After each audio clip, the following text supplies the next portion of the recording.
Então, vamos fechar nossos olhos, respirar.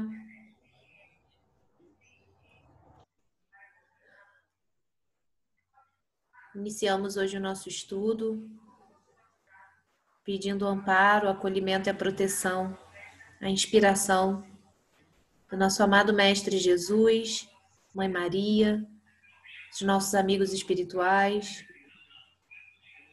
dos nossos mentores, guias, protetores, dos anjos, arcanjos, Eloís, querubins, serafins, toda a milícia celeste,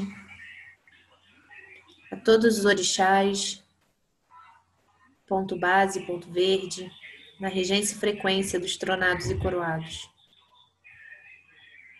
Pedimos a todos os seres de luz que se interessam por nós de alguma forma, que possam nos proteger, cuidar de cada um de nós, das nossas famílias, que possam nos ajudar no entendimento de tudo que vamos estudar, assim como na aplicação na nossa vida, na nossa missão mediúnica. Pedimos a luz crística que desça sobre todos os seres vivos do planeta Terra, sobre os animais, vegetais, minerais, sobre todos nós, seres humanos, a todos que estão nos hospitais, aos que trabalham na saúde. Pedimos cura, proteção, também ajuda nesse momento difícil que estamos vivendo. Pedimos ajuda a todos que estão nesse momento, aos idosos que estão sozinhos em suas casas ou abandonados de alguma forma, ou em asilos, a todos aqueles que estão sofrendo de alguma maneira, aos moradores de rua, a todos que estão em orfanatos, a todos que estão vivendo de alguma maneira em sofrimento. E que a luz crística nesse momento possa invadir o coração de todos nós, apaziguando as dores, os sofrimentos, amenizando as nossas dificuldades, nos ajudando a encontrar saídas, soluções, trazendo paz, saúde, proteção, equilíbrio e iluminação. Que através desse estudo, nossa alma seja alimentada, nutrida, e que nós possamos encontrar respostas, e que os nossos amigos desencarnados que também estudam conosco também possam ser ajudados e possam encontrar a tranquilidade e a paz que eles estão buscando. Pai nosso que estás nos céus, santificado seja o vosso nome, venha a nós o vosso reino, seja feita a vossa vontade, assim na terra como no céu. O pão nosso de cada dia nos dai hoje, perdoai as nossas ofensas, assim como nós perdoamos a quem nos tem ofendido, e não nos deixeis cair em tentações, mas livrai-nos de todo mal. Assim seja, assim será. Graças a Deus. Vamos lá, deixa eu só aceitar aqui, pessoal.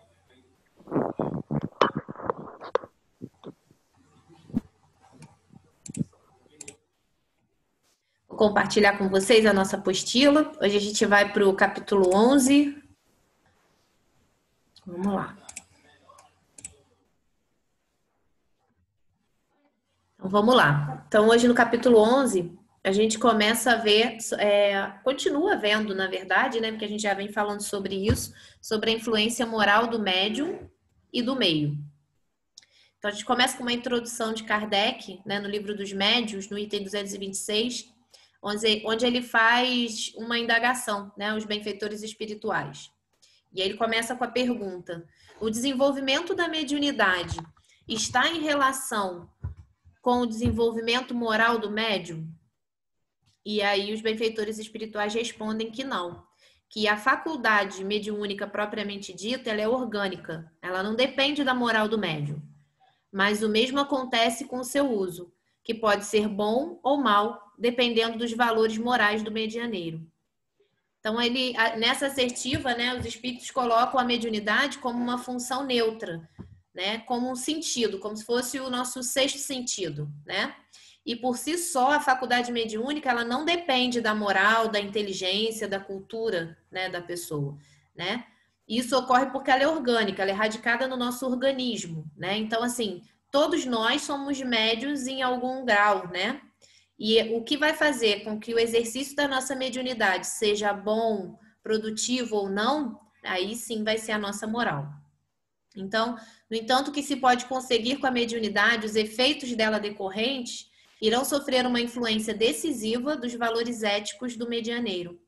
Quando perguntaram ao benfeitor Emmanuel qual era a maior necessidade do médium, Emmanuel disse: a primeira necessidade do médium é evangelizar-se a si mesmo.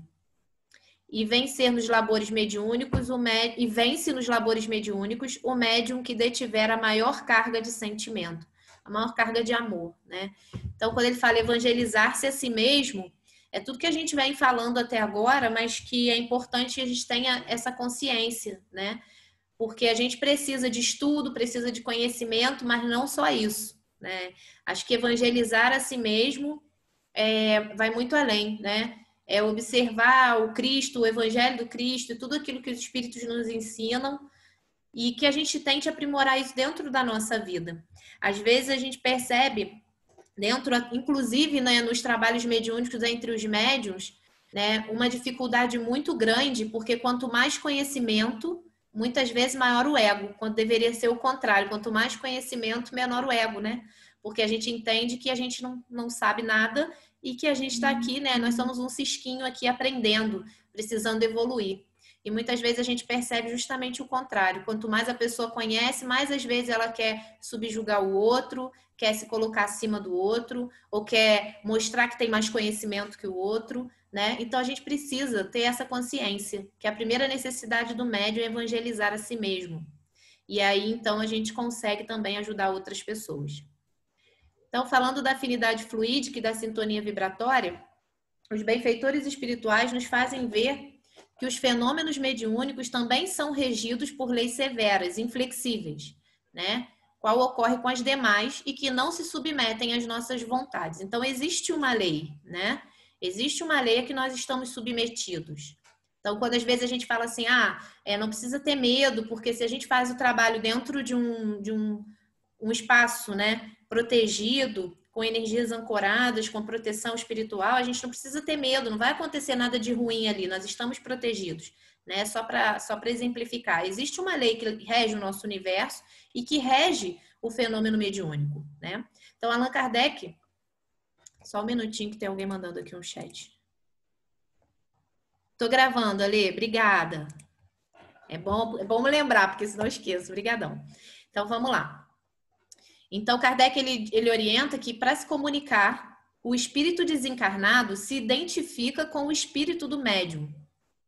Essa identificação não se pode verificar se não houver entre um e outro simpatia.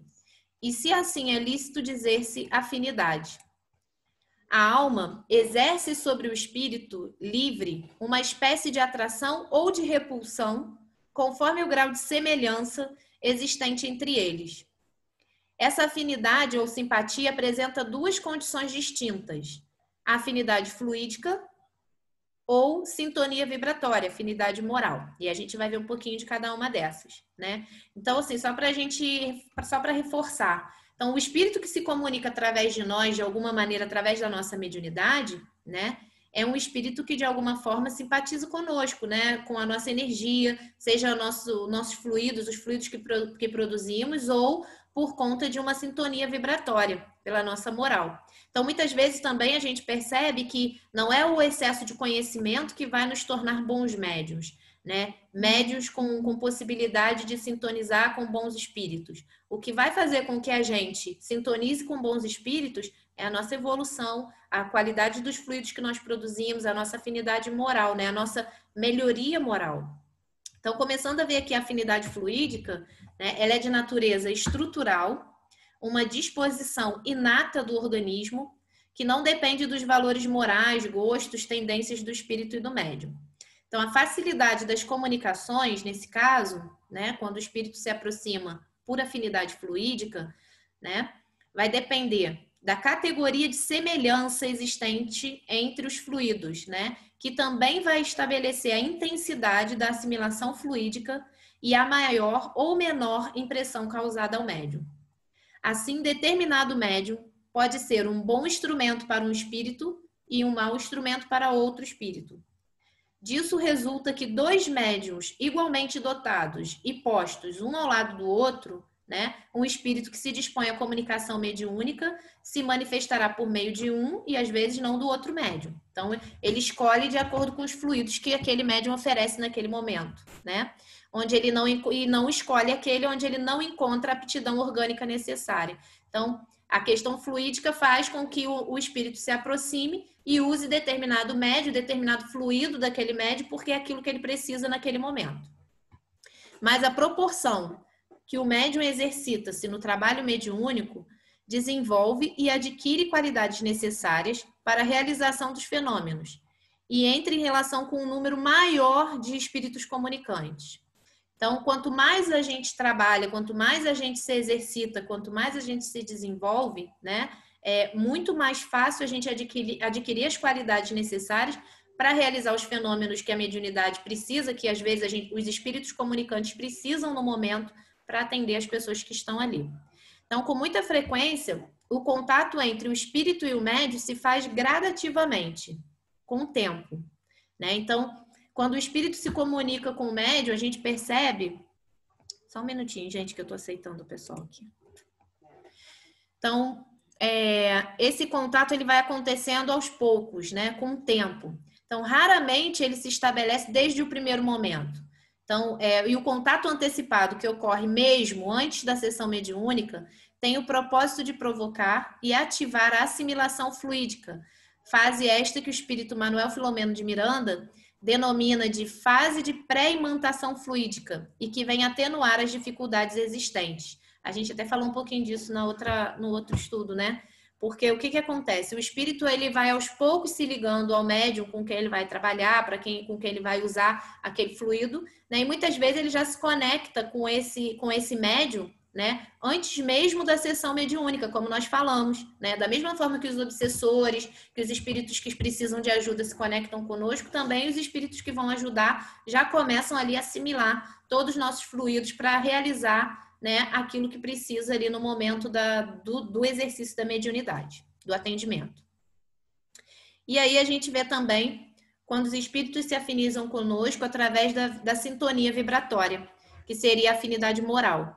Então, pessoas de moral idêntica se atraem e de moral contrária se repelem. Não só no mundo espiritual, mas no mundo físico, né, também. A gente atrai e repele as pessoas de acordo, né, com aquilo que a gente acredita, que a gente pensa. Tanto que quando a gente começa a modificar os pensamentos, se autotransformar, nós não gostamos mais de estar nos mesmos ambientes, em alguns ambientes. Às vezes, algumas pessoas se afastam e outras se aproximam. Isso faz parte.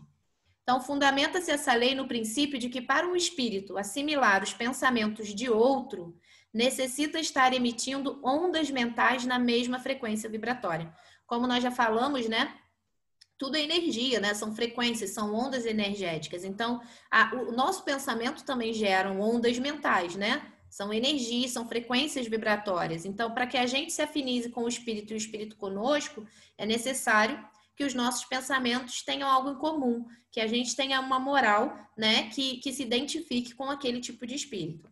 Então, a afinidade moral depende inteiramente das condições éticas que se referem à conduta humana, suscetível de qualificação do ponto de vista do bem e do mal. Então, quando às vezes a gente vê um médium que trabalha com energias muito sutis, né? Para trabalhar com energias muito sutis, a gente percebe que ele precisa de grande moralização, né? Da mesma maneira, quando a gente percebe, às vezes, médiuns que não têm uma moralização, que são pessoas que que não buscam se evangelizar, que não buscam se autoaprimorar, né? Eles não deixam de ser médiuns, mas eles se afinizam com espíritos que têm a mesma moral que eles.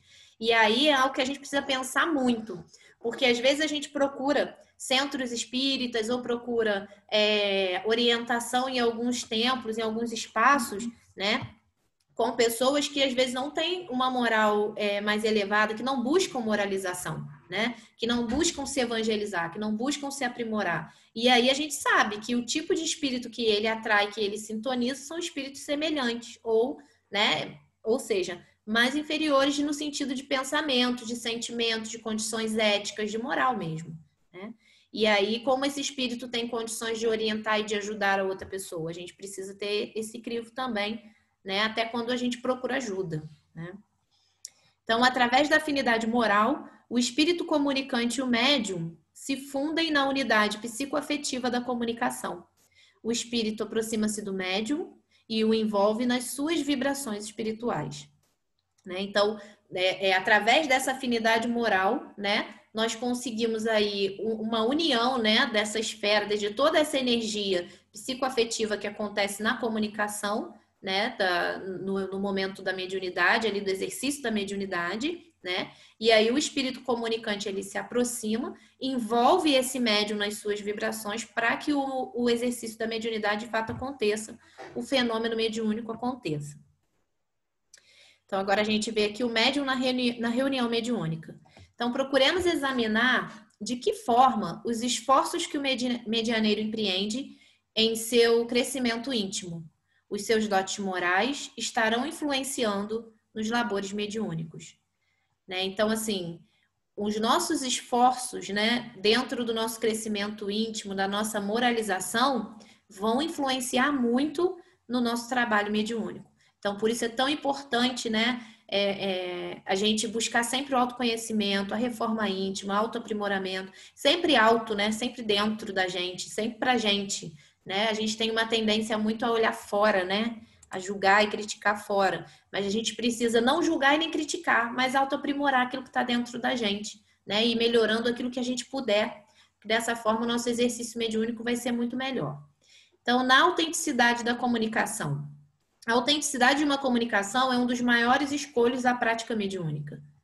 Não a autenticidade no sentido de se saber quem é o espírito comunicante, que isso muitas vezes não é importante, mas no sentido de saber o que é o espírito comunicante.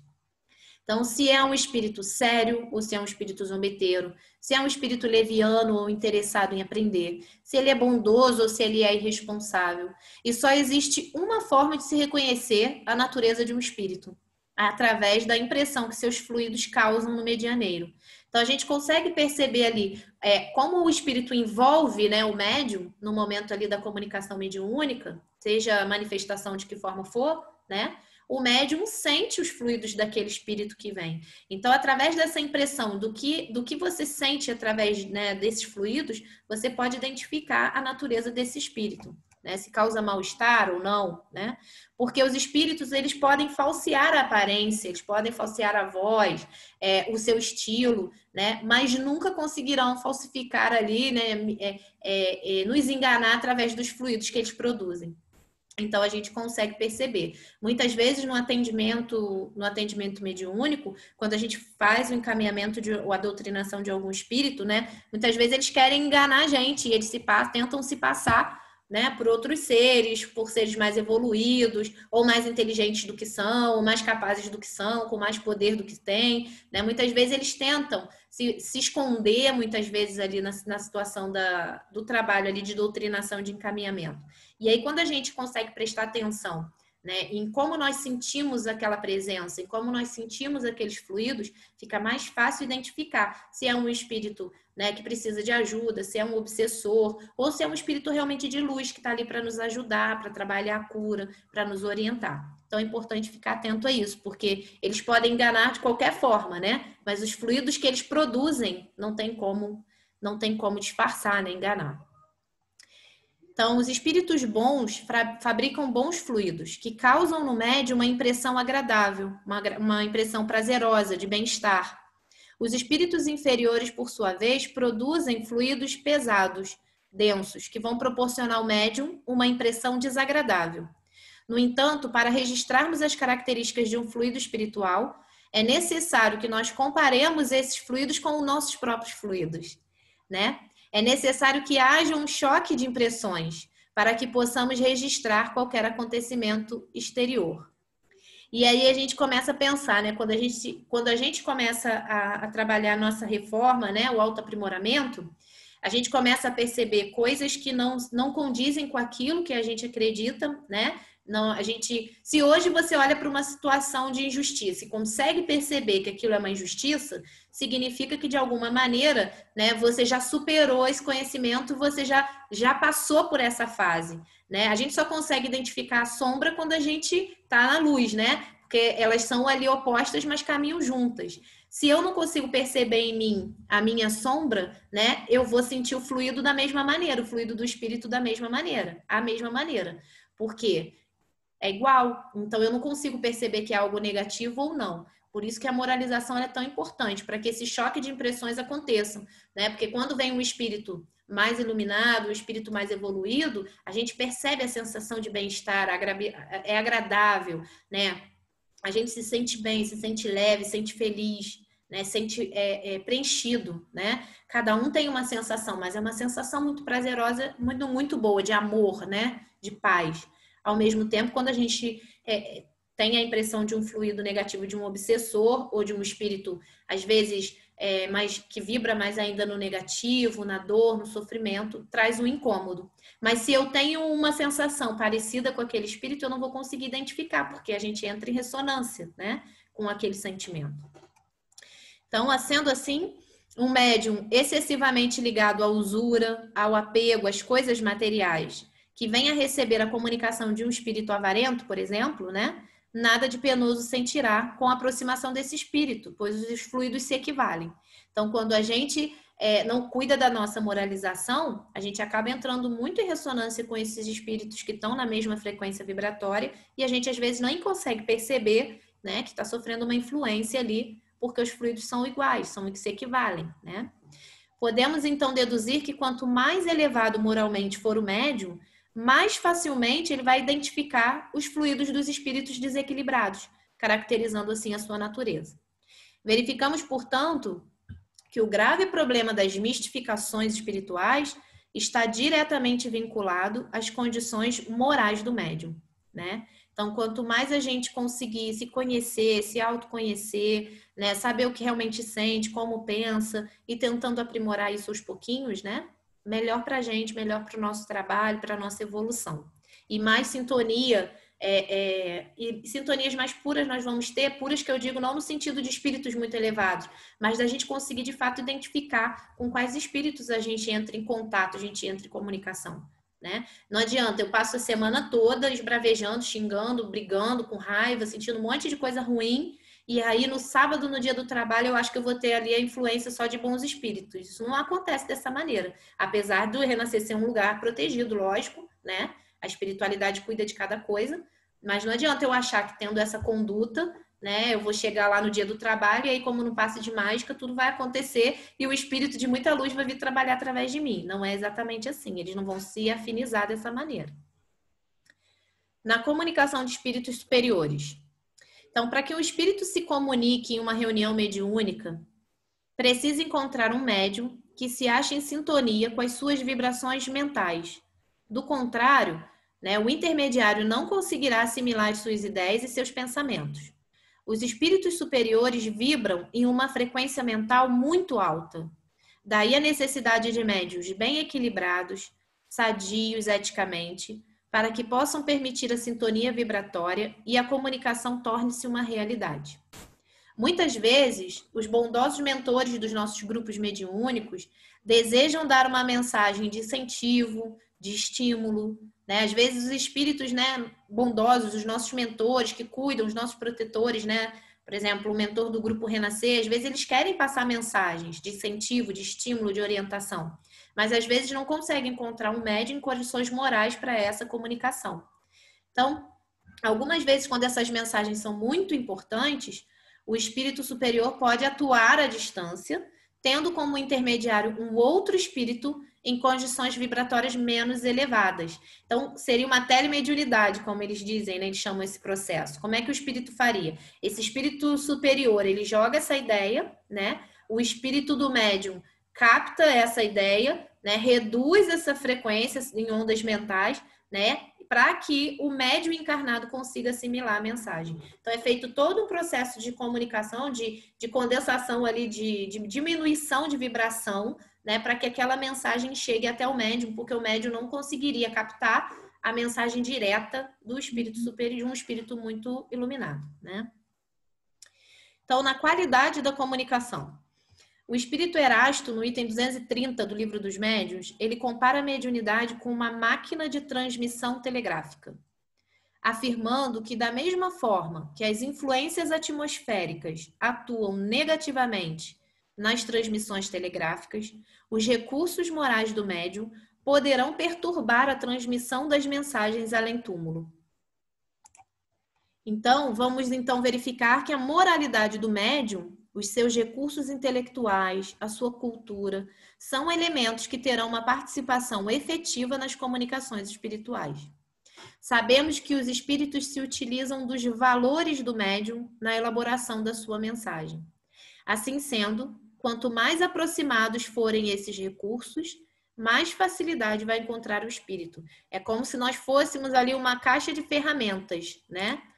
E aí nós temos várias ferramentas, e os espíritos, quanto mais ferramentas nós tivermos, maior a facilidade para que eles se utilizem de nós, né? Para resolver situações e atuar aqui no plano físico. Se foi possível a concretização das obras notáveis de André Luiz, Emmanuel e outros, isso se deve à condição moral do Chico Xavier, que deu condições espirituais para que os livros fossem ditados, né? Por isso que a gente percebe pessoas tão especiais, né? Chico Xavier, né? Divaldo, entre outros, né? Que a gente sabe aqui, mas que estão mais próximos da nossa realidade, né? A gente não vê livros dessa maneira sendo enviados para todo mundo, né? Nós, todos médios, a gente não recebe dessa maneira. Então, a gente percebe que esse tipo de obra, né? Essa comunicação, ela só é possível pela condição moral do médium. E pela vida e obra do Chico Xavier, a gente vê o quanto de moralização ele tinha, né? Ele realmente vivia, de fato, em condições espirituais para isso. No estado geral do médium, o estado físico-psíquico do médium durante a comunicação mediúnica e principalmente ao término da comunicação, depende também intimamente dos esforços empreendidos por ele em seu progresso espiritual. Então, a sensação de mal-estar, a sensação de medo, de angústia, as emoções desagradáveis que acompanham a comunicação surgem em função da absorção de fluidos deletérios emitidos pela entidade em sofrimento. Então, o nosso estado psíquico, o nosso estado físico, durante essa comunicação mediúnica, né, durante e depois também, como a gente vai se sentir com relação à impressão desses fenômenos, por exemplo, desses fluidos, eu recebo ali um espírito em sofrimento. Eu sinto, né, o que ele está sentindo, às vezes uma sensação de mal-estar, ou de medo, ou de angústia, ou uma dor, mas eu sinto e afasto. Então, eu preciso estar bem fisicamente, né? E preciso estar bem psicologicamente, mentalmente, né? Eu preciso saber que aquilo não é meu. Senão a gente amplia, né, essa sensação e fica cheio de emoções desagradáveis, né? Se sentindo mal, né? Absorvendo esses fluidos deletérios, tá? Que não são nossos, são do espírito. Então a gente precisa ter essa estrutura, né, física e psíquica bem consolidada para que a gente possa fazer o exercício mediúnico e não tenha tanto sofrimento. Então, o estado geral do médium também vai interferir na forma como ele vai se sentir após a comunicação, mesmo que de um espírito em sofrimento, de um obsessor. Então, só existe uma forma de dissolver os fluidos ruins, antepondo-lhes fluidos bons. Então, né, para que a gente possa dissolver aquilo que chega de ruim para a gente, né, é colocando ali fluidos bons como resposta, né? Na frente, né? A gente se protege com o bem. Então, os bons fluidos têm uma ação desagregadora das moléculas dos fluidos negativos. Então, esses fluidos negativos, eles vêm para impregnar a gente, mas quando a gente emana, quando a gente emite bons fluidos, né? A gente consegue ali desagregar essas moléculas, né? E tirar, meio que limpar mesmo ali o nosso campo para que aquilo não fique ali nos contaminando. Mas se eu atendo uma pessoa, né, que está acompanhada ali, por exemplo, de um espírito em sofrimento, com extrema dor, às vezes um suicida ou alguém com que teve depressão, algum espírito que está muito sofrido. E o médium também se encontra em condições, né, de dificuldade psíquica naquele momento, também é uma pessoa que tem sentimentos de depressão, ele acaba entrando em ressonância, né? Ele acaba encontrando ali, né, uma igualdade de fluidos e aí ele começa a sentir como se fosse dele aquilo.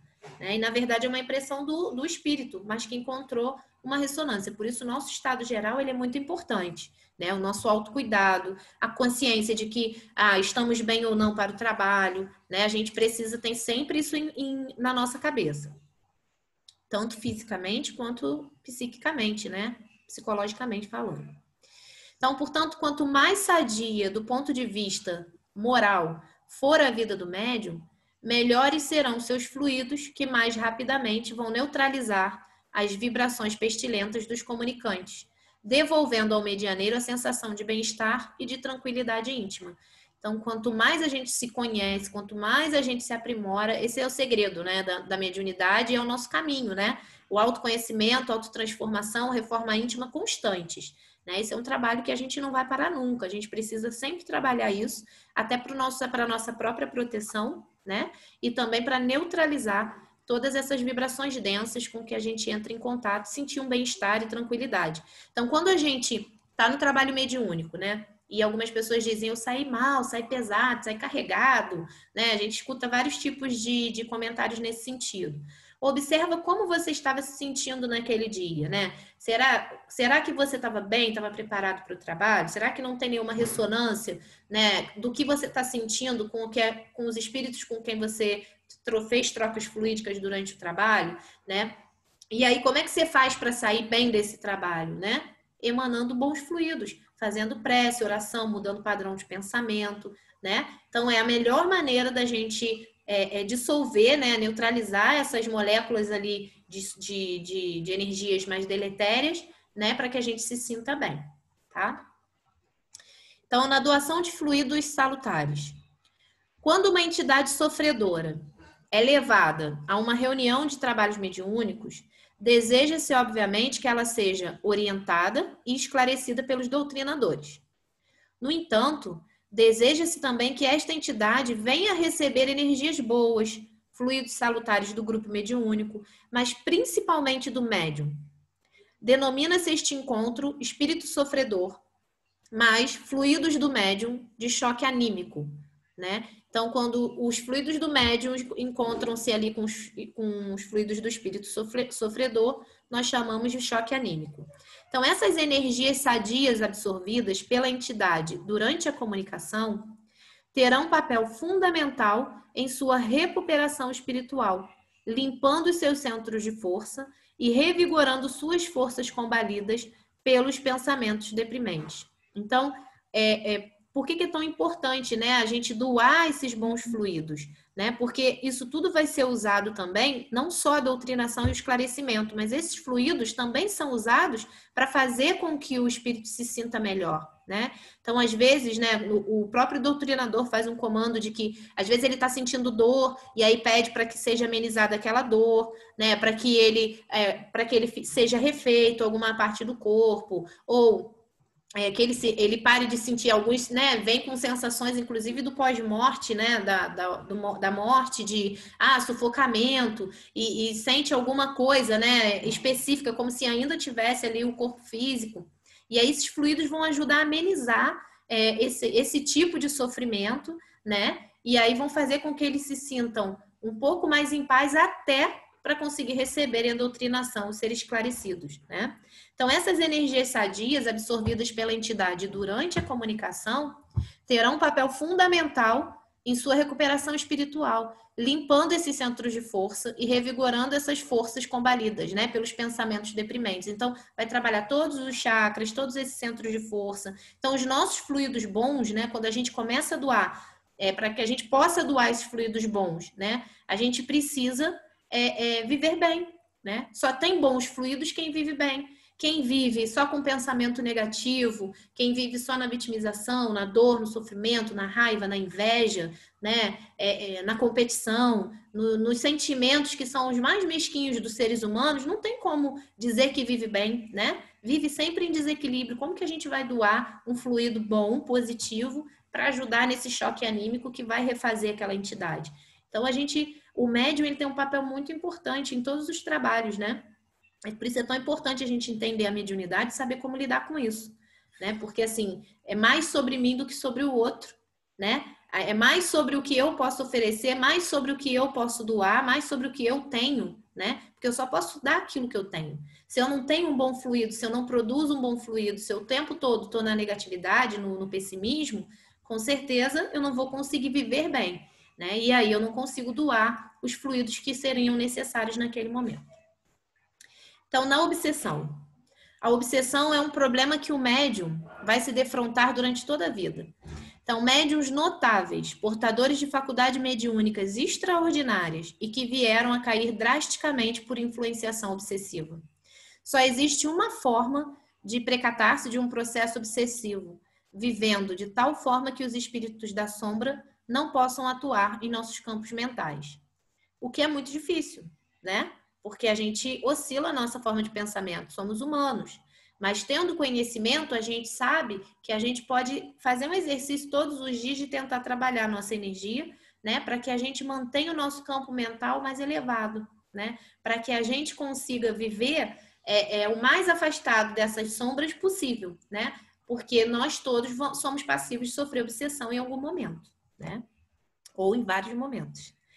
A atitude mental superior, a prática constante do bem, o combate às viciações estarão elevando as nossas vibrações espirituais e nos colocando fora da faixa de influência dos espíritos obsessivos. E aí o Divaldo fala assim, nosso caráter é a nossa defesa. E o nosso caráter, muitas vezes, ele não é visto pelas pessoas, né? É aquilo que a gente... Não é aquilo que as pessoas podem ver, porque às vezes a gente pensa, o que o outro não vê, é o meu pensamento, por exemplo, o meu sentimento, que às vezes eu não exponho, eu posso sentir, né? Porque o outro não tá vendo, e a gente acaba escondendo, colocando a sujeirinha debaixo do tapete, né? Por isso que sempre se fala de autotransformação e a autorreforma, né? Porque a gente precisa olhar para essas coisas que os outros, os encarnados não veem, mas os espíritos estão vendo. E eles usam isso contra nós, né? Então, quando a gente finge que não tem algo a melhorar, quando a gente não olha para as nossas sombras, não olha para as nossas vulnerabilidades, para as nossas dificuldades, na verdade, a gente deixa de aproveitar a oportunidade de evolução e de proteção espiritual também, né? Porque a gente acaba dando ali material para esses espíritos inferiores atuarem na nossa vida, né? E como a gente aí já tem, né, não sei quanto tempo de existência, cada um de nós, quantas encarnações, quantos inimigos espirituais a gente não tem, né? E fora os encarnados, né? Que a gente acaba adquirindo aí durante a vida mesmo sem querer. Então, o meio, né? Como é que acontece aí essa comunicação? Então, existem 3 fatores básicos na comunicação mediúnica: o espírito, o médium e o meio. Então, agora a gente vai analisar o meio em 2 aspectos, no aspecto material e no aspecto espiritual. Como é que esse meio influencia aí na comunicação mediúnica? Então, o meio material é o local onde se desenrola o trabalho mediúnico. Então, quais os fatores que a gente precisa observar? A área física, onde acontecem os trabalhos, né? E os componentes encarnados, dirigentes, doutrinadores e os médios. E o meio espiritual, são um conjunto de fatores predisponentes que facilitam e orientam o trabalho mediúnico, que seriam os espíritos que nos orientam, os espíritos que estão em tratamento, os fluidos resultantes das emanações entre os 2 planos, o espiritual e o material, e as intenções dos participantes. Então, o Manuel Filomeno de Miranda, né, ele escreveu o livro Nos Bastidores da Obsessão, ele diz, os fatores citados acima são requisitos para uma reunião séria, desde a área física até as intenções e vibrações dos componentes. E aí, se a gente percebe que o meio material, o lugar onde o trabalho mediúnico acontece, é um fator muito importante, a gente precisa analisar. A nossa casa é um ambiente para se fazer um trabalho mediúnico, né? O nosso trabalho, a nossa rua, né, para desenvolver o fenômeno mediúnico, para fazer um atendimento espiritual? Não. Por isso existem os centros espíritas, que são lugares, né, as casas espíritas são lugares preparados, né, com proteção, com ancoramento de energia, né, desde a natureza, na parte física até a parte espiritual, né, é toda preparada para receber aquele trabalho. Então a gente não se coloca em risco, existe uma proteção naquele ambiente, existe um cuidado em cada detalhe para que aquele espaço, né, possa de fato acolher e ajudar aqueles espíritos que estarão ali. Agora, quando a gente faz isso em qualquer lugar ou um lugar sem preparo, a gente se coloca em risco, né? E a gente abre portas aí para muitas coisas que podem acontecer. E aí, quando fala dos componentes, né? Os dirigentes, doutrinadores e os médios. Por quê? Né? Os dirigentes, os doutrinadores de um grupo e os médios de um grupo espírita, de um trabalho espírita, precisam ser pessoas que buscam essa evangelização e essa moralização, senão também a gente abre brechas aí para um monte de coisa, né? A Ana, a gente já estudou muitas vezes aquele livro Aconteceu na Casa Espírita, né? Nos nossos estudos lá da segunda-feira, né? Acredito que a maioria já deva ter lido, mas o quanto a gente percebe a influência, né, dos espíritos obsessores, dos espíritos trevosos, em cima dos médios, dos dirigentes, né, dos doutrinadores. Muitas vezes um espírito que vem para ser doutrinado, ele desafia o doutrinador, ele pega pontos da moralização do doutrinador e joga contra ele, né, para poder tentar desmerecer o que está sendo feito ali. Ninguém é perfeito, mas a gente precisa pelo menos ter condições de assumir essa imperfeição e buscar essa moralização cada vez mais, e essa humildade de saber que nós somos ainda imperfeitos, somos humanos, estamos aprendendo, né? Até para que a gente possa conversar com amorosidade e mostrar também que nós também estamos tentando, né, evoluir, melhorar e fechar um pouco mais as portas aí a essas influências que às vezes nos atacam. E aí, na questão do meio espiritual, no livro dos médiuns, né, Allan Kardec pergunta assim: o meio no qual se acha o médium exerce uma influência nas manifestações, né? O meio onde o médium está vai influenciar nas manifestações, né? Todos os espíritos que cercam o médium o ajudam tanto no bem como no mal. Então, né, o meio, né, vai influenciar, claro que de acordo, né, com a nossa moralização sempre. E aí, no Temas da Vida e da Morte, Manuel Filomeno de Miranda diz que o meio ambiente exerce efeitos e predisposições nos seres vivos. Embora o meio sociocultural seja consequência da ação do homem, torna-se-lhe fator de vigorosos efeitos no comportamento, o que tem levado muitas pessoas a concluir que o homem é produto do meio, salvo inevitáveis exceções. Né? Isso é bastante importante. Então, se nós somos produto do meio, a gente precisa observar os meios onde nós estamos, né? Para que a gente consiga aí ou ser agente de mudança nesse meio ambiente, ou até para que a gente esteja em lugares também que façam com que a gente tenha mais paz, mais tranquilidade, mais possibilidade de progresso. É compreensível, portanto, que a influência do meio moral e emocional seja prevalente nos fenômenos mediúnicos. Além da inevitável influência do médium, em decorrência dos seus componentes íntimos, o psiquismo do grupo responde por grande número de resultados nos cometimentos da mediunidade. Então, quando a gente percebe, né, um trabalho mediúnico para que ele aconteça, tem a influência do médium, né, naquele momento do trabalho, mas o nosso psiquismo enquanto grupo, né, o nosso hálito mental, né, a forma como o grupo todo pensa com relação ao desejo de curar, ao desejo de ajudar as pessoas que estão ali, também vai ter ali, vai mexer, né, no resultado daquilo que a gente vai conseguir através do nosso trabalho. Do ponto de vista moral, os membros que constituem o núcleo atraem por afinidade os espíritos que lhes são semelhantes, em razão da convivência mental já existente entre eles. Onde quer que se apresentam os indivíduos, aí também estarão seus consórcios espirituais. Assim fica fácil entender o poder da associação de pensamento dos assistentes. Se o espírito for, de qualquer maneira, atingido pelo pensamento, como nós somos pela voz, né? 20 pessoas unidas numa mesma intenção terão necessariamente mais forças do que uma só, né? Como Jesus dizia, né? Onde estiverem dois ou mais, ali estarei, né? Quando estiverem 2 reunidos em meu nome, lá estarei. Então é isso. Quanto mais a gente tiver a intenção do bem, né? Quanto mais a gente associar os nossos pensamentos, né? Aquele momento de oração no início, a palestra, tudo isso vai fazendo com que a gente consiga levar nossos pensamentos junto até com os assistidos, né? Com os pacientes, para que a gente consiga mais resultados, mais ajuda, né? Porque aí a gente entra ali numa voz como se tornássemos um só, né? Uma força só. Então, para que todos os pensamentos concorram para o mesmo fim, é necessário que nós vibremos em uníssono, que nos confundamos, por assim dizer, em um só, o que não poderá acontecer sem concentração. E aí entra um outro ponto. No dia do trabalho mediúnico, né, a gente precisa se concentrar no nosso propósito, naquilo que nos levou até lá, no objetivo de estarmos lá, né? E não em outros assuntos, e às vezes tá todo mundo concentrado ali fazendo oração, ou concentrado ali aí acontece a palestra, como uma pessoa está dando a palestra, os outros médios às vezes dispersos, não, é um lugar de silêncio, é um lugar de concentração, de manter o pensamento no objetivo, né, para que a gente consiga atingir esse objetivo de forma, da melhor forma que a gente puder. Então, para bem compreender o que se passa nessas circunstâncias, é importante conhecer a influência do meio.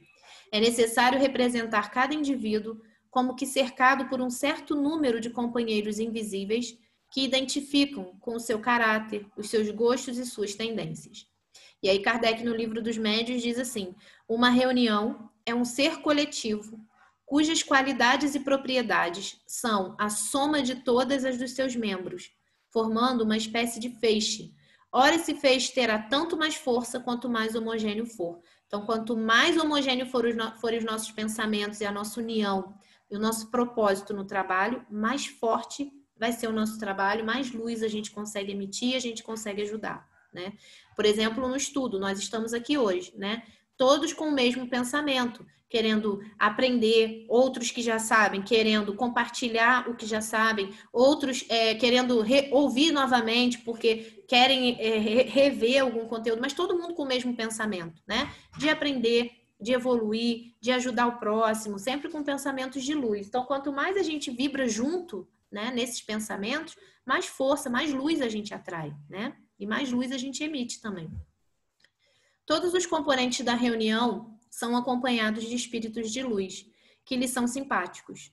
Segundo o seu número e a sua natureza, esses companheiros podem exercer sobre a reunião ou sobre as comunicações uma influência boa ou má. Uma reunião perfeita seria aquela em que todos os seus membros, animados do mesmo amor pelo bem, só levassem consigo espíritos bons, né? Esse seria o ideal, que a gente só levasse conosco, né, os bons espíritos para ajudar. Na falta da perfeição, a melhor reunião será aquela em que o bem superar o mal. Então, mesmo que a gente vá e a gente não esteja muito bem, como a gente falou semana passada, né, que a gente também se predispõe a um momento de oração, de concentração, né, de passar ali pelo túnel que a gente passa e fazer a preparação, né, para o trabalho, né, para que a gente exerça, faça com que o bem supere o mal, doando amor, doando afeto e tentando entrar em união, né, nesse pensamento, sentimento com os nossos irmãos que estão ali também fazendo o mesmo trabalho. Por outro lado, o espírito chegando a um meio que lhe é inteiramente simpático, sente-se mais à vontade. Contudo, se os pensamentos forem divergentes, provocam um entrechoque e ideias desagradáveis para o espírito, e isso pode prejudicar a comunicação. Então, sendo os espíritos desencarnados muito impressionáveis, eles sofrem acentuadamente a influência do meio. Toda reunião espírita deve procurar, pois, a maior homogeneidade possível, né? Então, ali quando ele diz assim, né, que os espíritos desencarnados são muito impressionáveis, então eles sentem, né, de forma muito acentuada as influências do meio. Então, eles sentem muito os nossos sentimentos, nossos pensamentos, a energia do lugar, né? Então, a gente precisa ter essa consciência. Então, o êxito das nossas sessões espíritas se encontra na dependência dos fatores objetivos que as produzem, das pessoas que as compõem e do programa estabelecido nos dois planos, material e espiritual. Então, as intenções. As intenções fundamentadas nos preceitos evangélicos do amor, da caridade, do estudo e da aprendizagem são as que realmente atraem os espíritos superiores, sem cuja contribuição valiosa os resultados decaem para a frivolidade, a monotonia e não raro para a obsessão. Então, a nossa intenção dentro de um trabalho, né, dentro de um trabalho espiritual, e o trabalho não é só lá no dia da reunião mediúnica, né? Por exemplo, hoje a gente está aqui num trabalho espiritual de alguma forma, nos ajudando e ajudando muitos espíritos que estão ouvindo. E esses têm sempre que se basear em preceitos evangélicos, né? De amor, de caridade, de estudar, de aprender, de nos melhorarmos, né? E não o contrário. E não de competição, de quem é melhor que, quem sabe mais, quem é melhor que o outro. Não é esse o nosso objetivo. O nosso pensamento aqui é de nos unirmos para contribuirmos com nossa evolução e com a evolução daqueles que precisam, né? Para que a gente não abra portas aí para a obsessão e para outros tipos de situações que vão trazer sofrimento. Então, as nossas intenções, elas têm que ser pautadas sempre no amor. O ambiente ou meio espiritual. Não sendo apenas o de construção material, o ambiente deve ser elaborado e mantido por meio de leitura edificante e oração, debatendo-se os princípios morais capazes de criar uma atmosfera pacificadora, otimista e refazente. Então, assim, o meio que a gente trabalha, né, a nossa construção ali material, vamos dizer assim, né, tem que ser elaborado e mantido, né, sempre com esse pensamento de amor, de paz, de cura, de coisas positivas, né, para que a gente atinja ali mesmo o nosso objetivo. Então, os membros componentes. Segundo Emmanuel, os médios, em sua generalidade, não são missionários na acepção comum do termo. São almas que fracassaram desastradamente, que contrariaram sobremaneira o curso das leis divinas e que resgatam, sob o peso de severos compromissos e ilimitadas responsabilidades, o passado obscuro e delituoso. Assim, todo médium deve resguardar-se na humildade, na modéstia, convicto de que é uma alma em processo de redenção e aperfeiçoamento pelo trabalho e pelo estudo. A seriedade de uma reunião, entretanto, não é sempre suficiente para haver comunicações elevadas. É indispensável a harmonização dos sentimentos e o amor para atrair os bons espíritos. Por isso, os componentes da reunião devem esforçar-se por manter os requisitos mínimos, instruindo-se e elevando-se moralmente.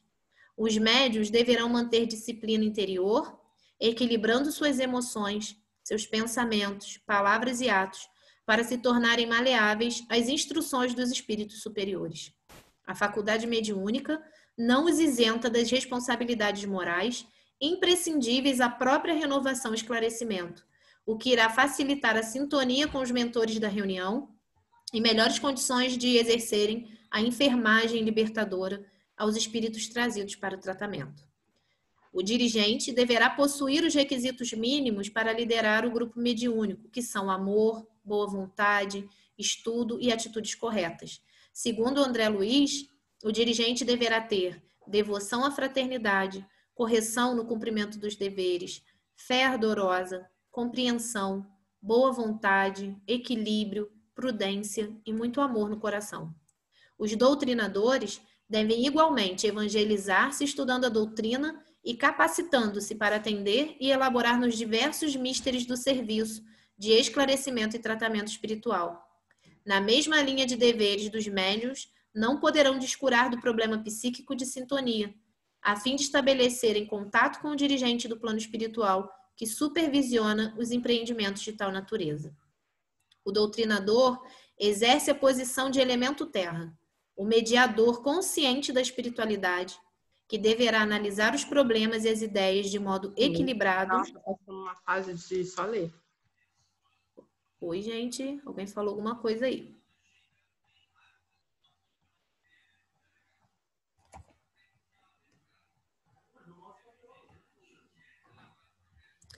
Bom, vamos lá.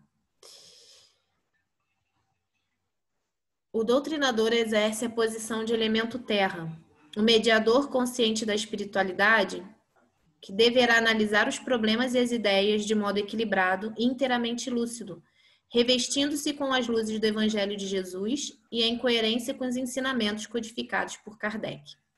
E aí a gente para por aqui hoje para a gente poder conversar, porque a gente já falou, já viu bastante coisa, né? E aí eu deixo aberto para quem quiser se colocar.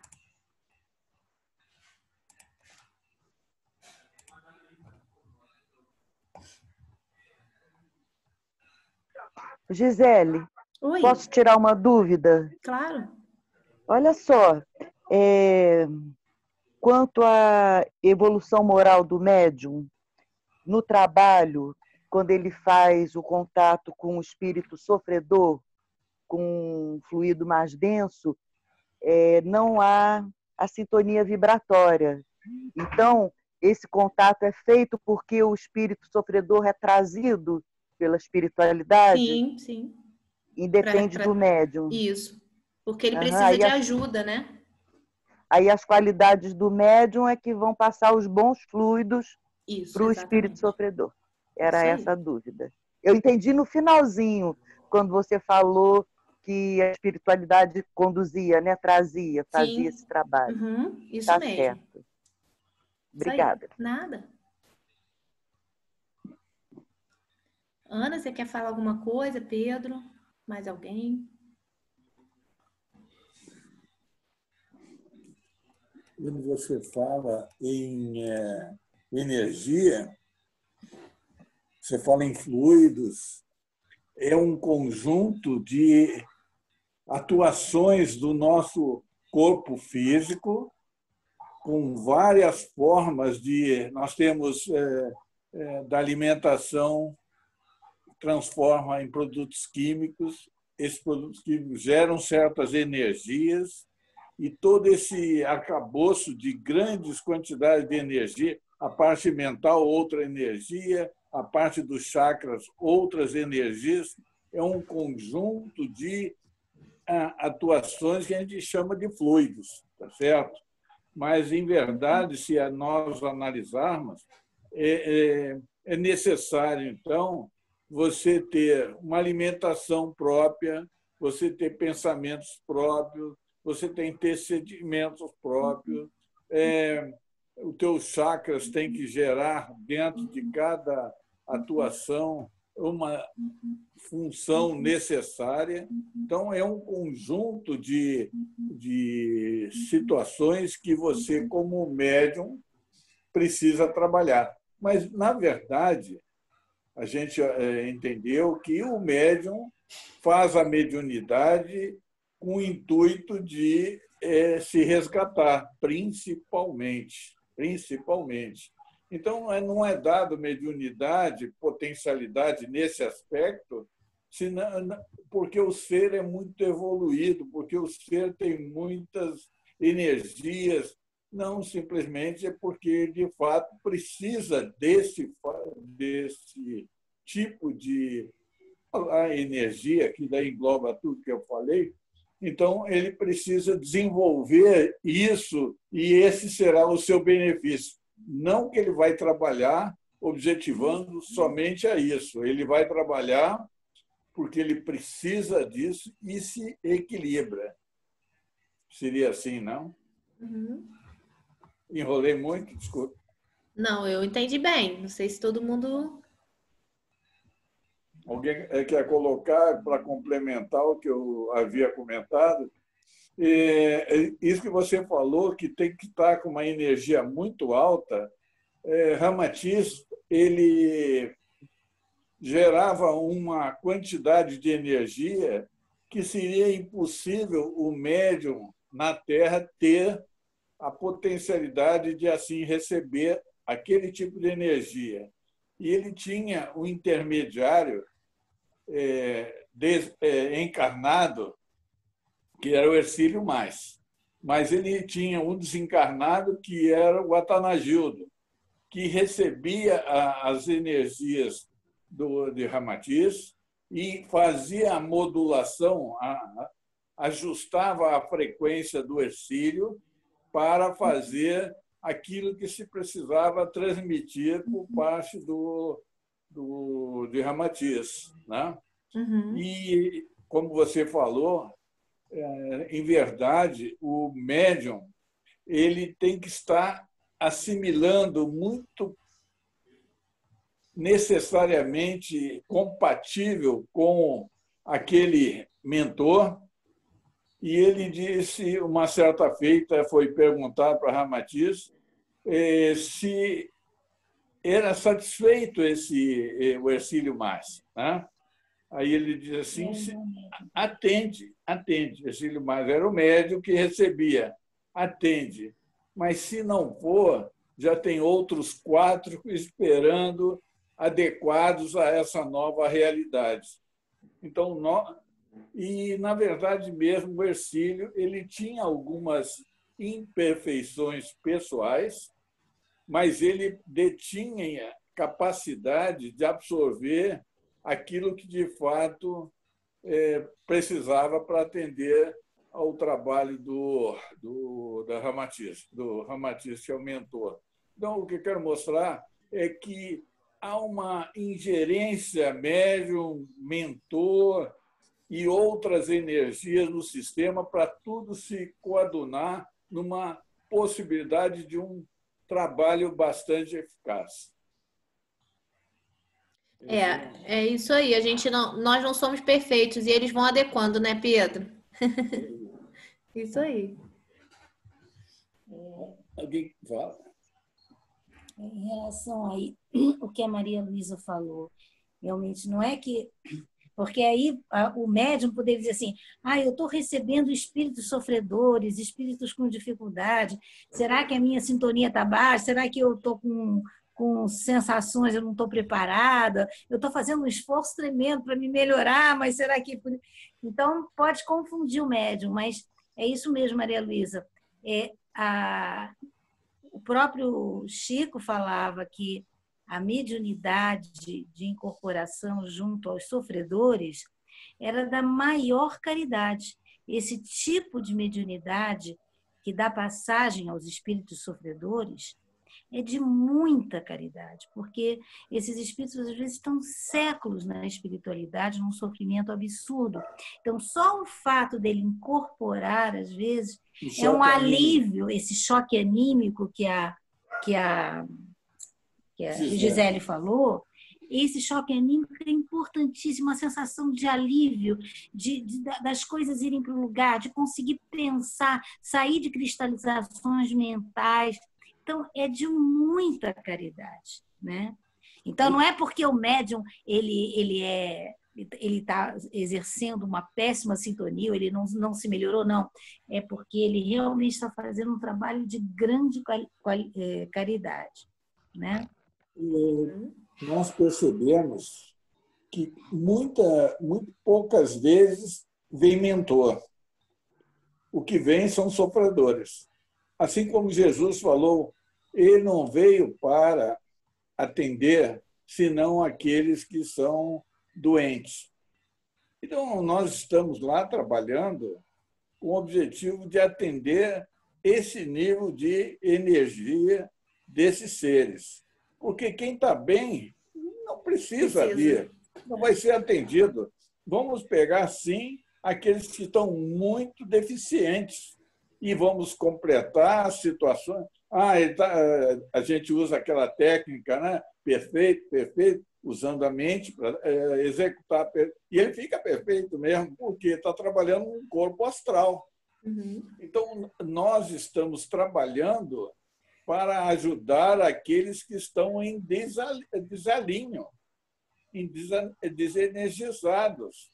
Então, isso que a Ana falou do choque anímico, e, de repente, é a primeira vez que ele vem a incorporar desde a época em que ele desencarnou, porque não está preparado ainda. E seria os fluidos muito deletérios para poder jogar em cima do médium, o médium não suportar isso. Por isso, na Umbanda, tem muitos trabalhadores que, de fato, caem no chão, sofrem, mas não sofrem em termos de prejuízo para com o médium, mas eles demonstram essas energias que está sendo dissipado nesse choque anímico. Eles precisam serem ajudados. Então, não é deficiência nossa, não. É o contrário. É a caridade, exatamente. E uma coisa importante, é uma caridade que cada vez que se atende um paciente, um espírito assim, em sofrimento, você também está se curando. E todo trabalho mediúnico também é uma autocura.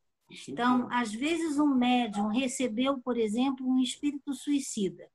Esse suicida ficou, às vezes, centenas de anos preso ao pensamento, é um sentimento, ou, sei lá, dezenas de anos, preso a ele ficar relembrando como é que foi o suicídio dele, e ele se matou assim, ele fez assim, e o sangue jorrou, e aquilo volta e volta, e ele fica preso naquele pensamento. Imagina o sofrimento que é isso, né?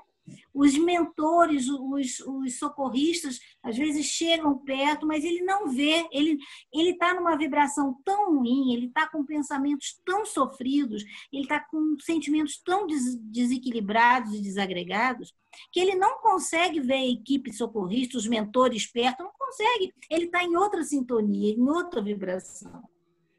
Então, o fato dele poder vir. E às vezes ele está com, ou então uma pessoa que está com ódio, um espírito que está com ódio, ele nem consegue, ele está com uma vibração tão ruim, né?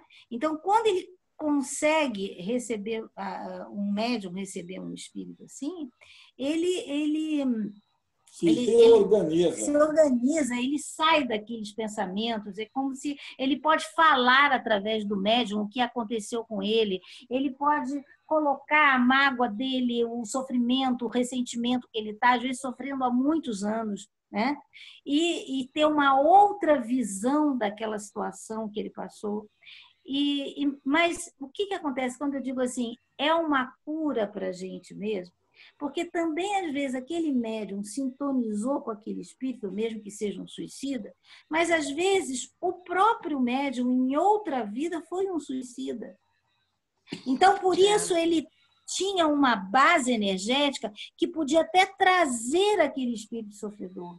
E quando ele está ajudando na cura daquele espírito sofredor, ele está trabalhando aquele nível dele, aquela personalidade dele lá atrás, também que cometeu o suicídio. Então, cada trabalho, cada espírito que a gente recebe, a gente está se curando também. A gente está trabalhando aspectos nossos também, às vezes difíceis, né? É como você e Pedro falaram, Ana, assim, é um trabalho de extrema caridade, né? Uhum. Mas de ajuda. Caridade com a gente mesmo. De autoajuda, né? É isso que eu ia falar, porque é através dessas interações todas que a gente vai evoluindo, que a gente também vai se melhorando, né? Isso aí. Porque a gente só pode ter complacência, compaixão, quando a gente se humaniza, e o médium humanizado, ele consegue fazer isso, porque ele sabe o quanto que ele tem sombras também, né? Isso aí.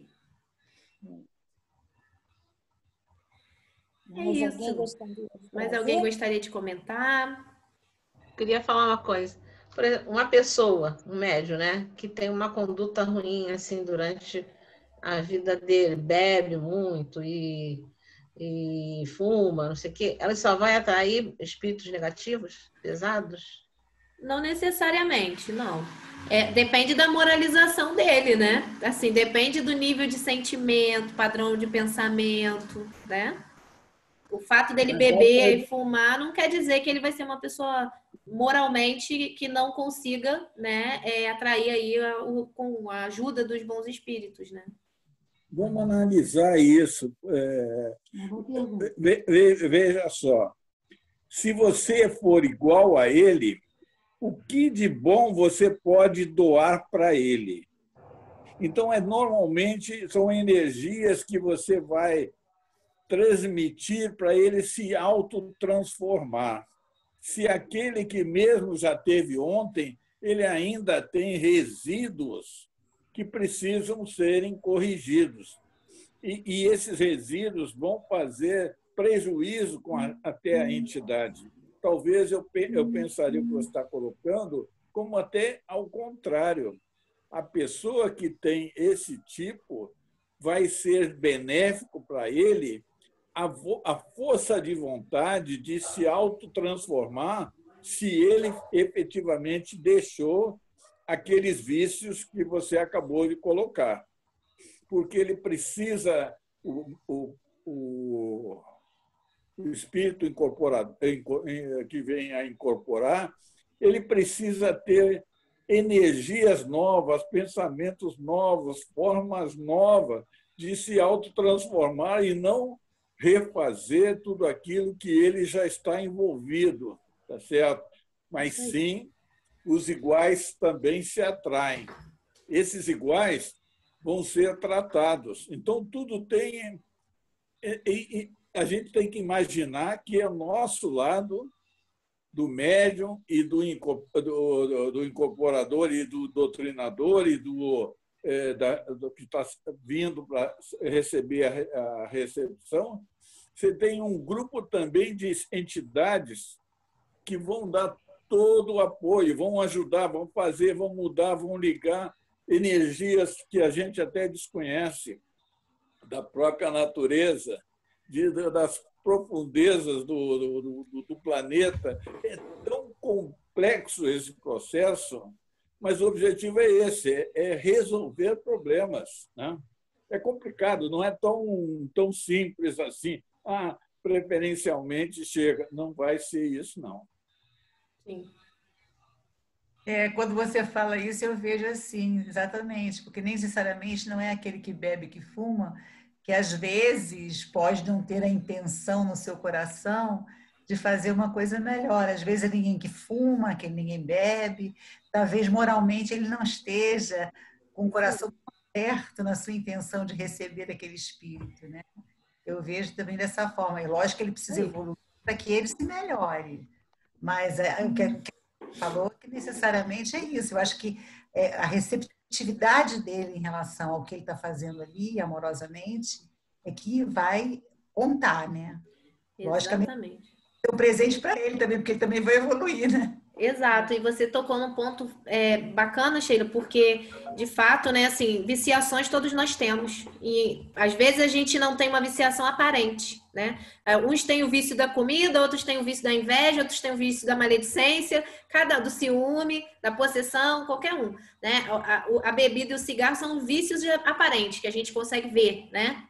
Mas nós temos viciações internas. O que vai fazer a diferença é nosso desejo de melhorar e a nossa intenção, né? Então, assim, a moralização é isso, não é a gente ser perfeito e não ter nenhum problema para ser um bom médium, não é isso. Porque a mediunidade já é um exercício de caridade para conosco, como a Ana falou. Então, assim, é através do trabalho mediúnico a gente se auto-aprimorando e melhorando essas questões. E não necessariamente que a gente precise deixar de ter as viciações para se tornar médium, né?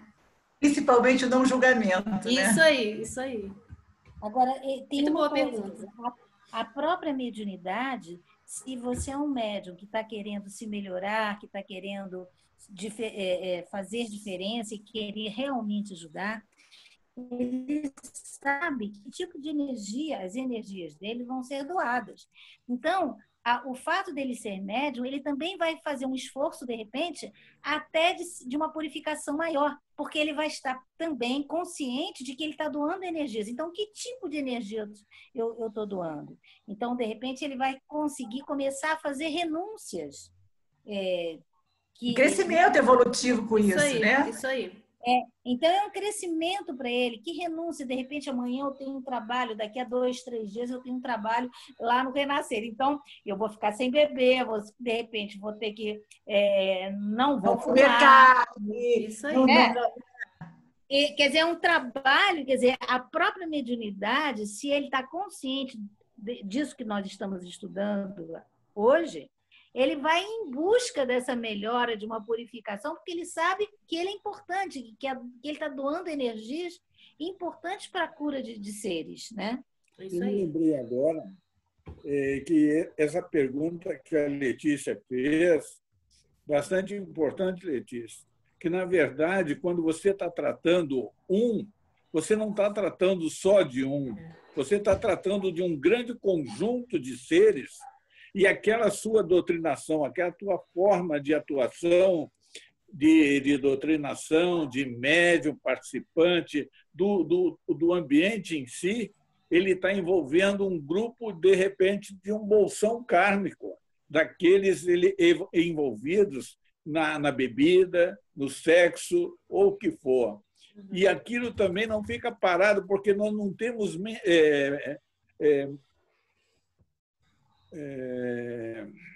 centros espíritas de grande fortaleza, de grandes condições de doutrinar. Imagina, nós temos hoje, de repente, 25 bilhões de seres, desses 2/3 estão desencarnados. Desses são a grande maioria sofredores. Como é que você vai tratar esses seres? Então, a espiritualidade pega isso, traz junto com um que incorporou, mas outros todos estão ouvindo e outros todos estão sendo levados à imagem, parece a televisão daquele jogo de futebol, levando lá para os outros também estarem ouvindo. É um conjunto, você vê que aquela energia do médium vai ser capaz de fazer uma grande transformação em muitos seres. É difícil a gente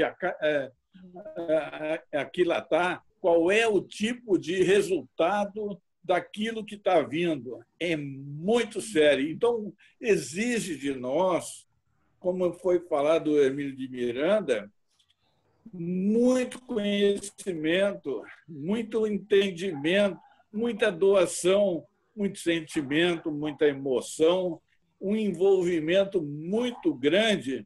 Olha, a nossa responsabilidade com relação a isso é muito grande. É isso aí. A Priscila colocou aqui no chat. E uma coisa que eu queria colocar, assim, a expansão de consciência tem que ser diária, não tem que ser simplesmente porque você vai atender só, você tem que evoluir. Então, a coisa que você está falando, Ana, é muito importante, porque a mudança que você tem que fazer com você de evolução é de expansão de consciência. É isso aí. E quando você vai realmente atender, tem que ser todo dia, né, essa melhora.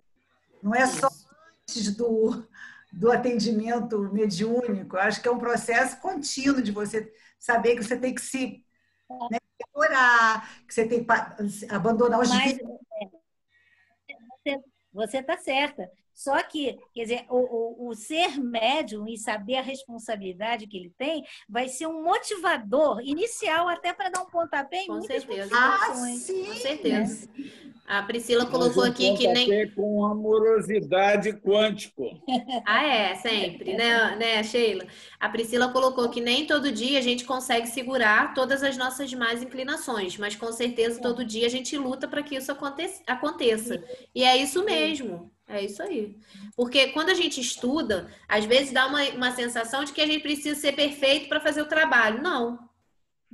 Senão ninguém vai fazer. Senão ninguém vai fazer. A gente está estudando em cima de um modelo de ideal, né? Isso. Mas é um modelo. Assim como a gente, quando estuda o Evangelho, é um modelo ideal. Mas é um trabalho constante. Diário. Não pode ser punitivo. Você não tem que punir, porque senão você também está fazendo o quê? Entrando numa vibração péssima. Exatamente.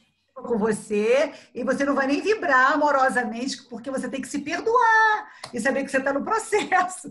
Mas você tem que fazer por onde melhorar. Tá? Entender o erro como uma oportunidade de fazer diferente, né? Não com culpa, né, Sheila? Isso aí. E saber que esse erro você tem que ficar o tempo todo atenta para ele, né? Orar e vigiar, né? Esse orar e vigiar, ele é acho que uma das máximas, né, para a gente conseguir viver aí nesse mundo, na mediunidade principalmente, muito importante, né? Mas assim, o orar vem antes do vigiar. Então a gente precisa se manter em pré sempre, pensamento elevado, pensamento positivo. A moralização é isso, né? O autoconhecimento é isso. É isso aí. Muito bom. E eu colocaria mais um detalhe aí. Todo o atendimento que você faz, não olhando para si, mas olhando para benefício desse grupo que vai vir ser atendido, por isso que a mediunidade serve de impulsionador, uma mola propulsora de desenvolvimento, de recuperação de nós mesmos. Nós ficamos, ao término de um trabalho como esse, parece que em êxtase, porque as energias nossas foram atuadas na plenitude do todo, tá certo? O mais possível. e aí você foi beneficiado. Então, o ser médio é um fator de desenvolvimento do próprio ser em pouco tempo. É dito, por exemplo, que em uma vida você pode resgatar, de repente, energias de 10 vidas que você causou certas dificuldades, ou evitar 10 vidas que você possa ter necessidade de reencarnar. Então, o trabalhar direito, o trabalhar num potencial máximo de conhecimento, entendimento, desenvolvimento, você vai ser, sim, muito beneficiado. Com certeza. Só para terminar, eu me lembrei aqui de uma psicografia que veio no final de um trabalho, já tem tempo, eu não sei quando, mas que falava, era uma psicografia que vinha um espírito dando um estímulo para o nosso trabalho, né? Agradecendo e dando um estímulo. Aquilo, por exemplo, que o Pedro acabou de falar, que muitas vezes você está doutrinando um espírito, você está ajudando, parece que ali está um espírito, mas que muitos estão sendo trazidos, né, para ouvir aquilo, ou passando em telas, e muitos estão sendo paralelamente atendidos. Então, nessa psicografia, eles falavam que a gente não tinha ideia. Às vezes, chegavam a milhares de espíritos. Por exemplo, a gente atendeu 100 pacientes naquele dia, mas que nós, no final do dia, tínhamos atendido quase 5.000 pacientes. 5.000 espíritos, porque, na realidade, outros são trazidos, estão ouvindo as doutrinações, estão sendo encaminhados. Um é trazido. Então, outros com o mesmo problema estão ali escutando, né? Então, na realidade, você multiplica no final são muitas pessoas que estão sendo atendidas e muitos espíritos também estão sendo atendidos. É isso aí. Viu, tá a importância do trabalho mediúnico, né, Ana? O quanto a gente pode ajudar e ser ajudado, né? Sem dúvida. Gente, agora a gente vai precisar encerrar. Pedro, pode falar. Pode falar. É só ver que dá a entender que foi falar a tendência dessa pessoa a receber essas energias. É o que pode ser feito naquele dia, porque tudo foi preparado antes de nós chegarmos. Já está tudo certo o que vai acontecer. Se por acaso a Letícia não viesse, pelo assunto que ela colocou, vamos imaginar que ela fosse a que receberia, alguém outro entraria no circuito e vai ter que receber aquela... Porque aquilo está de tal maneira, um arcabouço montado, organizado. A gente não tem noção da potencialidade que está sendo montada ali, com o objetivo de fazer aquele trabalho. Parece que são só 5 médios, 10 médios, 15 médios. Não, pode ser, mas ali tem uma energia, ali tem um grupo dos encarnados de alta estirpe fazendo coisas que você não imaginaria se você tivesse a potencialidade dessa vidência, que a gente não precisa ficar olhando se é o que é. O importante é fazer o trabalho. Mas eles têm certeza que são já preparados isso de antemão, mais do que uma semana antes, prevendo que aquilo ali vai acontecer daquela maneira. A qualquer forma vai acontecer. Então, fica muito difícil de julgar quem pode, quem não pode, quem tem similitude. Não, tudo igual, vai entrar no roldão e vamos resolver. É isso. E a vontade da espiritualidade em fazer o bem é muito grande, né? Então, eles vão usar as ferramentas ali, os instrumentos que eles tiverem, né? Então, a gente sabe que... Só aquilo eles têm, só isso. E eu acho que uma grande coisa legal do Renascer é que eles sentem como se fosse essa intenção una, uma vontade una, uma bondade, uma vontade de fazer o bem. Então, a nossa energia fica extremamente potencializada. É como se a minha energia não se somasse com a da Ana, com a da Maria Luísa, não. É uma vezes a outra, vezes a outra, vezes a outra, vezes a outra. É um elo, é uma energia que a gente nem imagina o que acontece, né? Por isso que é bacana, a mesma intenção, isso que você falou o tempo todo aí, a importância de todos estarem com o mesmo pensamento, a mesma intenção, deixando os problemas de lado, pensando no que eu estou aqui agora fazer o melhor, né? Isso aí, Ana.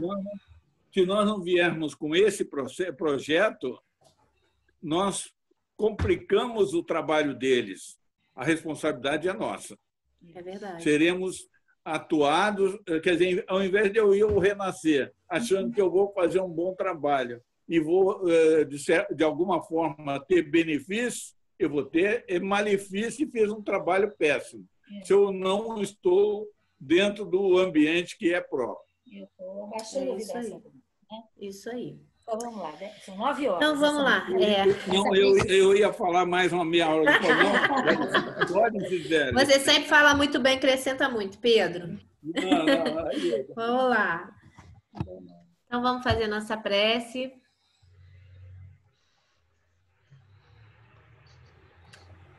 Então, agradecemos a toda a espiritualidade de luz que nos acompanhou até aqui, aos nossos guias, mentores, protetores, por toda ajuda, por todo esclarecimento, pelas intuições, por tudo que absorvemos hoje. Muita gratidão pela oportunidade do exercício da mediunidade, pela oportunidade de estarmos aqui juntos, estudando e aprendendo um pouquinho mais uns com os outros, e por tantos espíritos que vieram aprender conosco, por essa oportunidade de troca, de mais um dia de aprimoramento, autoaprimoramento, de evolução, que nós possamos, de fato, sentir nas nossas almas o desejo, com a intenção sempre de fazer o bem, de ajudar ao próximo, porque os maiores beneficiados sempre seremos nós mesmos.